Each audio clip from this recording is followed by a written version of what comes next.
Welcome to the Cruise Webinar and sponsored by Regent Seven Seas Cruises. My name is Kate Otto and I'm the Director of Sales for Regent Seven Seas Cruises, and I'm delighted to have this opportunity to speak to you about our product today. First, I'd like to talk about our Healthy Return to Sailing panel, which was created by two cruise lines executives that have been negotiating with the CDC, and they're headed by two individuals that are very well known in the industry, the health industry. Governor Levitt, and he is the former Secretary of the Health and Human Services, and then Dr. Scott Lieb, who was former commissioner of the FDA. So with these two gentlemen and a panel of 18, we have negotiated up to, 79 protocols that we will be implementing for your safety at sea. We'd like to just highlight our unrivaled space at sea, and the reason is that we have so much space per passenger because the size of our ships divided by the amount of passengers that we have gives you a feeling, a sense of space. This gives you just an example of our Seven Seas Splendor, which holds 750 people, versus a premium cruise line that holds over 3,000, and what the tonnage is, and then what the staff to guest ratio is, and then the bottom most important is the space to guest ratio, where for the Splendor it's 73.9, and for the premium cruise line it's 41.1. So when you look at the amount of guests per 100 versus the amount of guests per 100 and the space, this is why we're highlighting the space at sea, because we definitely have always had it. What makes us stand apart is our immersive exploration, where we sail to over 450 ports of call. Our impeccable service. Without our crew, we wouldn't be who we are today. They're amazing, and we have a very high crew to passenger ratio, which I'll show you. Our suites that are just beautiful and spacious. 99% are balconies. We only have one ship with 10% that's non-balcony. Our cuisine is amazing. And then, of course, every luxury is included. We do offer economy air on our Alaska, Canada, New Englands, but for every other sailing, if you are flying over the water, meaning oceans, it would be business class air, and that's included. Unlimited shore excursions, meaning you can take as many as you can fit in during our visits to the ports. One night hotel if you're in a concierge suite or above. And then everything from your wine, your cocktails, to water, to everything you might be charged for on another cruise line, that is all included as well. Open bars and lounges. It's just so nice to be able to meet people during a shore excursion and say, hey, you want to join me for a cocktail? And no one has to pay for it. The gratuities are also included. Our specialty restaurants, there's no charge. We have transfers, and then Wi-Fi, and new is laundry, so you don't even have to pack that much. These are our ships. The Explorer, which when she was launched 2 years ago, was the most luxurious ship ever built, and she still is, except she's got a little competition. So 750 people, all balconies. Look at our crew, 6 restaurants. Our Voyager and Mariner are sister ships, and there's 700 passengers, all balconies. In fact, the Mariner was the first all-balcony ship ever built in the cruise industry, and then 5 restaurants on those. And then our baby, the Navigator, is 490 guests and 10% window suites and 4 restaurants. Now, I mentioned the competition. Well, it's the Seven Seas Splendor for the Explorer. She was actually christened February by Christy Brinkley, this February of 2020. and we cannot wait to put her back in the water. She is, again, a sister ship to the Explorer, 750 guests and all balconies, and just beautiful. And I'm going to show you a few pictures. First,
makes you want to go, right?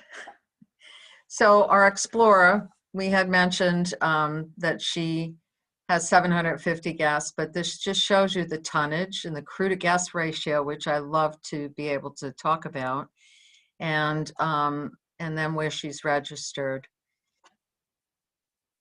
And just a few slides. The Superior Suite of the Seven Seas Explorer, it is stunning.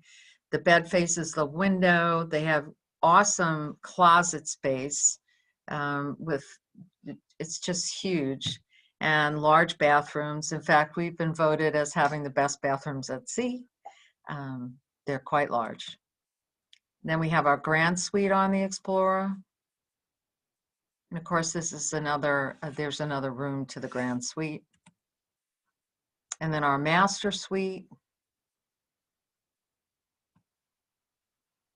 And then our outdoor seating for the coffee connections. This is a big, fun spot to meet people for a coffee in the morning or coffee in the afternoon or tea. And then our Serene Spa, which is a spa that we own as a company. The Voyager with 700 guests and a crew to guest ratio of 1 to 1.4. Seven Seas Suite. And our Master Suite, very spacious. The atrium, just stunning. Our Mariner, again, 700 guests, crew to passenger ratio is 1 to 1.4. And this is a penthouse suite, very, very spacious. We have butler service in the penthouse suites and above. Seven Seas Suite. Our libraries, they're so wonderful. Some have fireplaces, of course not real ones, but a great place to just snuggle up, read a book, get away from the world. And then our reception areas. This is where our shore excursion desks are, and any other questions that you might have during your cruise, you would go up to the reception area. They're available 24/7. And then our navigator with only 490 guests, and then the crew to guest ratio, again, 1 to 1.4. So lots of service on board our ships. This is Prime 7. That's one of our specialty restaurants. It's steak and seafood. We have this on all of our ships, and the highlight for me is to get Alaskan king crab legs shelled and 2 pounds of it. Amazing. And then our new ship, the Splendor, Seven Seas Splendor. And our crew to guest ratio is still the same, 1 to 1.4. And this is the Splendor's atrium, just the grand staircase. It's just so beautiful. There's so much crystal and just beautiful, beautiful ship. This is the observation lounge. And Compass Rose, which is on all of our ships as well. This is the main restaurant, so it's open for breakfast, lunch, and dinner. And it is just wonderful. The menus, actually, you can look at our menus online. You can ask your advisor at CruiseWeb to find the menus for you. We also have vegan specialties, vegetarian. So this is the restaurant that you would go to for those. Pacific Rim, just amazing. This is on the Splendor and the Explorer. It's Asian fusion, and my favorite is the black miso cod. It was just over the top. This is the Regent Suite on the Splendor. We also have one of these on the Explorer. 4,443 square feet, huge, bigger than my house, and has 2 bedrooms, a butler, of course. It's just exquisite. It's beautiful. Now, if you decide to take the Regent Suite, you would have a private car and driver in every port and many extra perks. The Master Suite on the Splendor. And here's the Penthouse Suite, and it has a separate room for the bed. Superior Suite. Again, I love these because the beds face the sliding glass doors and face the ocean. And then our Deluxe and Veranda Suites, still very spacious. And onboard life, we have everything on board, from spotlight voyages that highlight wines or special chefs, and then our spa and our wellness, and all kinds of activities on board the ship during the day. And of course, in the end, we have a full entertainment, full Broadway production shows, as well as casinos, and then lecture series. So there's much to do on board our ships. The Culinary Kitchen at Sea is on board the Explorer and the Splendor. This is so much fun. I took a 2-hour class, and it was just so much fun to watch everybody else learning how to cook, if they haven't cooked, or just learning a new recipe. It's a wonderful experience. Then we do have a children's program called Club Mariner, and this program's been in place for about 17 years, where kids from 5 to 17 would go as third in the room at a special rate. We have counselors on board for the young ones. We have all kinds of activities for them as well. And believe it or not, we do attract a really good amount of multi-generation families, particularly in Alaska. But we have this program in Europe as well during the summers. Then our cuisine. So these are the different restaurants. I spoke about the Compass Rose and Prime 7 and Pacific Rim. Chartreuse is our French-inspired cuisine, and that is on board all but the Navigator. Sette Mare is an Italian restaurant. It is amazing. And what I love about this restaurant is that you can actually ask to sit outside, and it's beautiful sitting outside. And because it became so popular, our pool grill is now open in the evenings for dining. So there's lots of different venues aboard and choices. And you can also have 24-hour room service if you're tired after having a couple of short excursions during the day. And these are delivered course by course for the dinner. It's a nice way to just relax, watch a movie, and just enjoy your meal. So I mentioned that we sail to over 450 destinations, and I'd like to just mention that we highlight overnights because there are many overnight sailings. That, for instance, if we went from Stockholm to Copenhagen for a 10-night cruise, you'd have 2 nights in St. Petersburg. So you really get to time 2 nights and 3 days. So you'll have more time in these ports to see the destination itself. And then we have 17 new ports And after 30 years in cruising, it's amazing to find new ports of call, but we do find them. And because of the size of our ships, it's easier to get into these ports. Now, I'd just like to highlight some of my favorite itineraries. Of course, I'm not talking about all of them, but just some. And this is a round trip Cape Town itinerary on the Voyager. And we do have Africa and Arabia available every year. So this is just a 16-night and just showing you what I like. The 19-night Dubai to Istanbul. Anything in and out of Istanbul is really one of my favorites. It's a beautiful city. Then we have Sydney to Auckland, and that's a 16-night. And look at all the ports. Lots of different ports, a couple of overnights. It's a nice way to see this destination. We do also, on top of everything we include, on many of these itineraries, the longer itineraries, we'll offer a 3-night pre or post for complimentary.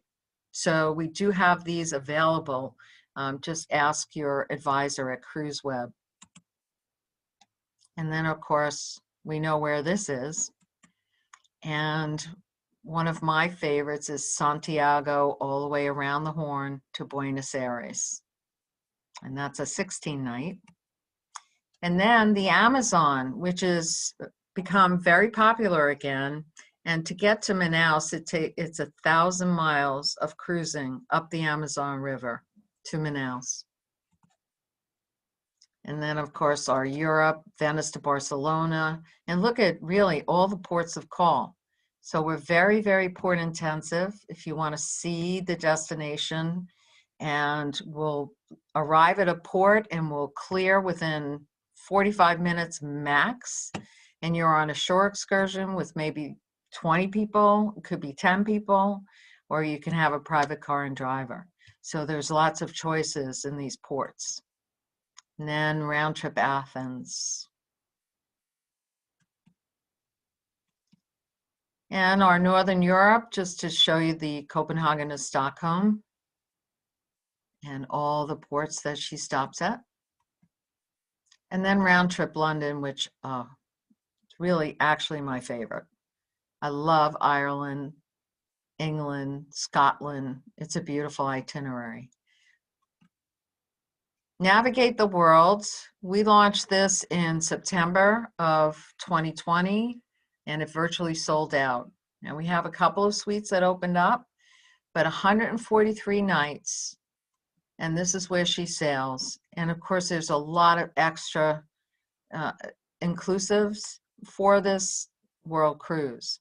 And our 2024 world cruise should be coming out this summer. So I think that people just want to spend time seeing the world. I mentioned the unlimited shore excursions. So those are in every single port, and unlimited, meaning you can take 2, 3, just depends on how long we're in the ports. We also have Regent Choice excursions, and those are special shore excursions with a price. But with the CruiseWeb, there's always shipboard credit that can be used ahead of time to buy these shore excursions. Also to buy the Culinary class, or if you have shipboard credit left, you can use it towards the spa on board.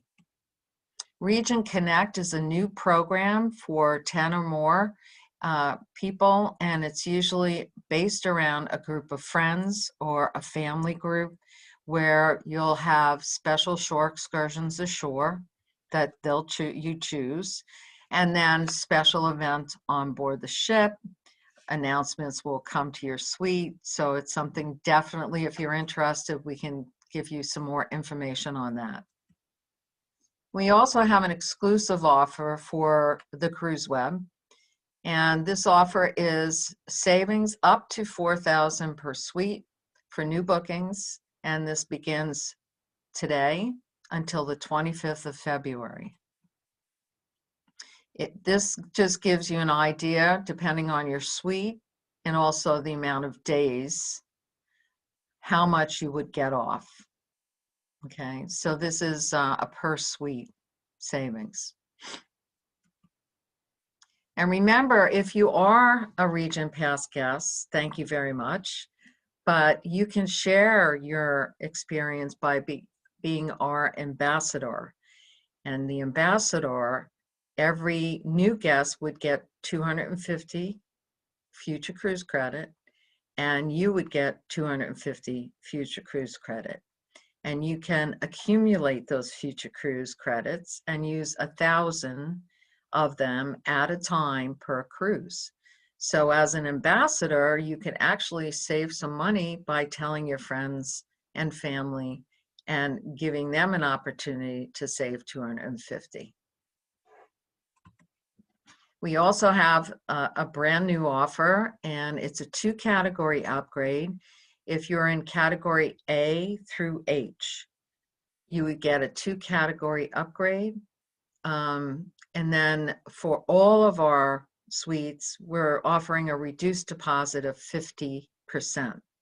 And this is good until February 28th. And thank you very much for joining us today. And please reach out to the Cruise Web with any questions you may have. And I look forward to welcoming you on board a Regent Seven Seas cruise. Thank you.